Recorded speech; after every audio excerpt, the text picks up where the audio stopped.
खबरें जो आपको सीधे जोड़ती हैं हमसे, जिनका आपकी जिंदगी पर होता है सीधा असर। खबरों की वही तस्वीर, बिना बदले बिना डरे, जज्बा सच का लिए, सच दिखाते हैं। यूनि अंकेमंडल कार्यालय में सेवानिवृत्त प्रकोष्ठ की बैठक का आयोजन किया गया। Jodhpur north western railway employee union अंकेमंडल कार्यालय में सेवानिवृत्त प्रकोष्ठ की बैठक का आयोजन किया गया, जिसमें सर्वप्रथम जोनल स्तर के सचिव आर.के. सिंह, अध्यक्ष all India railway men's federation Arun Gupta, zonal education director Vineet Maan का हाईकोर्ट एक्सप्रेस से जोधपुर पहुंचने पर मंडल सचिव मनोज कुमार परिहार व मंडल अध्यक्ष महेंद्र व्यास, मंडल पदाधिकारियों व शाखा पदाधिकारियों तथा सेवानिवृत्त प्रकोष्ठ पदाधिकारियों द्वारा माला पहनाकर स्वागत किया गया। सेवानिवृत्त रेल कर्मचारियों की मांगों के संबंध में all India railway men's federation के अध्यक्ष द्वारा ऑल इंडिया स्तर पर 26 अप्रैल 2024 को सेवानिवृत्त कर्मचारी प्रकोष्ठ का गठन कर पंजीकरण करवाया गया। इसी क्रम में मंडल स्तर, शाखा स्तर पर सेवानिवृत्त कर्मचारी प्रकोष्ठ के गठन की कार्यवाही हेतु श्री आर.के. सिंह को जोनल सचिव निर्वाचित किया गया एवं उनके मार्गदर्शन में NWRIU के सभी मंडलों पर सेवानिवृत्त प्रकोष्ठ के गठन हेतु कार्यवाही की जाए, अधिक से अधिक सेवानिवृत्त कर्मचारियों को जोड़ा जा सके, जिससे वे अपनी आवाज सरकार तक पहुंचाने हेतु एक निश्चित प्लेटफॉर्म का उपयोग कर सके।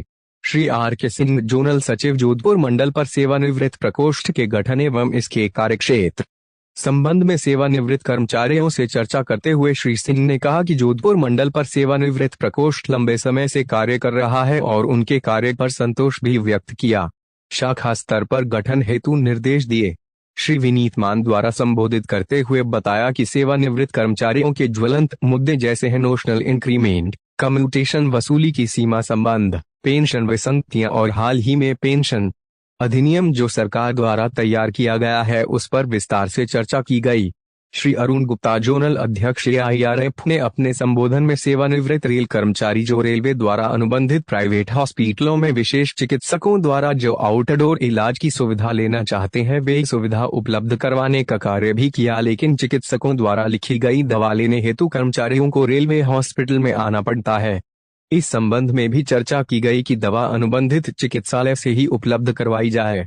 जोनल अध्यक्ष श्री मनोज कुमार परिहार द्वारा सेवानिवृत्त प्रकोष्ठ के साथियों से विस्तार से चर्चा की व हर लेवल पर प्रकोष्ठ का गठन एवं पूर्ण सहयोग का आश्वासन दिया।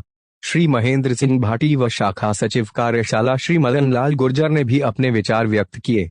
बैठक की अध्यक्षता गजे सिंह, अध्यक्ष सेवानिवृत्त प्रकोष्ठ जोधपुर मंडल द्वारा की गई व संचालन हनुमान दास वैष्णव, सचिव सेवानिवृत्त प्रकोष्ठ जोधपुर मंडल द्वारा किया गया। बैठक में मंगलाचंद, नरेंद्र सिंह खींची, हेमंत शर्मा, रामरतन प्रजापत, अशोक जैन, आनंद सिंह, मोतीलाल, सूर्यकांत पांडे, महेश व्यास, सोहन लाल भाटी, अनूप सिंह पंवार, महावीर सिंह, ज्योति प्रकाश माथुर, लाखाराम, महेंद्र सिंह सिसोदिया, सूर्य प्रकाश शर्मा, बजरंग सिंह राठौड़, भवनवर लाल चौधरी, मुरारी लाल माथुर, भवनवर लाल, गणपत लाल बुराना, जयलाल खींची, रामा रामपाल, आशा खींची, विजया व्यास, जसबीर सिंह चौधरी, बन्ने सिंह, लाखन सिंह, परमानंद गुर्जर सहित सैकड़ों सेवानिवृत्त कर्मचारियों ने। सेक्रेटरी ने ये बोला कि हमने इसमें special leave petition supreme court में लगाई है। वो स्पेशल लीव पिटीशन अगर खारिज हो जाएगी तो हम इसको लागू कर देंगे। अब इंतजार हो गया, स्पेशल लीव पिटीशन जो है खारिज हो गई तो वो सरकार को मान लेनी चाहिए बात, लेकिन जो कैबिनेट सेक्रेटरी ने बात कही थी वो तो हो गया रिटायर, और दूसरे कैबिनेट सेक्रेटरी फिर टालम टोल करने लगे और इधर उधर की बातें इसमें होने लगी, और फिर उसमें सुप्रीम कोर्ट में दो साल के बाद जब फाइनल वर्डिक्ट आ गया, स्पेशल लीव पिटीशन का रिजेक्ट हुई 11 अप्रैल 2023 को। 11 अप्रैल 2023 को वो स्पेशल लीव पिटीशन खारिज हो गई, तो उस डेट से वो लागू हो जाना चाहिए नोशनल इंक्रीमेंट का, लेकिन सरकार ने नहीं किया। करने का काम करें। मैं पुनः तमाम सेवानिवृत्त के साथियों का बहुत बहुत इस मजदूर कार्य में स्वागत करते हुए आपसे यही आग्रह करूंगा कि आप साथी आर.के. सिंह जी को, साथी अरुण जी को, विनीत मान जी को ये विश्वास दिलाने का काम करें कि जो भी 11 अप्रैल 2023 को जो भी स्पेशल लीव पिटीशन खारिज हो गई, 11 अप्रैल 2023 को लागू हो जाना चाहिए नोशनल इंक्रीमेंट का, लेकिन सरकार ने नहीं किया। मैं पुनः तमाम सेवानिवृत्त के साथियों का बहुत बहुत इस मजदूर कार्य में साथियों का जोनल से आदेश होगा, हम सब मिलकर उस आदेश को बहुत ईमानदारी के साथ में, कर्तव्य निष्ठा के साथ में पालन करने का काम करेंगे। जय हिंद, जय भारत साथियों। केरला में एक मंत्री ने तो यहां तक कहने का काम कर दिया कि आजकल कर्मचारियों की उम्र ज्यादा हो गई है, 70 साल से ज्यादा जिंदा रहने लग गए हैं, इसलिए पेंशन का बोझ बढ़ता जा रहा है। फिर बदल के कह रहे हैं कि मेरा मतलब ये नहीं था कि उनको 70 साल बाद में कोई तकलीफ हो जाए, लेकिन ये दर्द है उनके दिमाग में। पेंशन को लेके पहले ओल्ड पेंशन की जगह एनपीएस आया, उसके बाद में यूपीएस आया, और अभी साथी ने जो बताया कि 25 और 27 तारीख को वित्त विधेयक के साथ में बिना बताए चोरी छिपे जिस प्रकार से पेंशन संशोधन विधेयक को लाने का काम किया है, सुप्रीम कोर्ट के 17/12/1982 का जो डिसीजन था आर्टिफिशियल कट ऑफ डेट का, उसको बदलने का काम किया है, और पूरी की पूरी पेंशन कर्मचारियों को कब पेंशन मिलेगा, कौन सा वेतन आयोग के बाद में कौन सी कट ऑफ डेट रहेगी, क्या मिलेगा क्या नहीं मिलेगा, यह सारा का सारा अधिकार सरकार ने अपने हाथों में लेने का काम कर लिया है। पर मुद्दे चल रहे हैं, चाहे वो नोशनल इंक्रीमेंट की बात हो, चाहे कम्यूटेशन की बात हो, कम्यूटेशन की जो अवधि है हमारी, उस अवधि को कम करने की बात हो, ऐसी तमाम बातों का जिक्र करने का काम किया।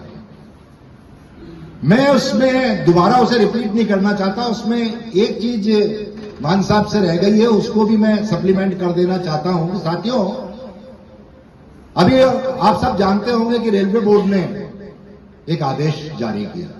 वैसे तो रेलवे बोर्ड अपने आप तो कोई चीज जारी करता ही नहीं है।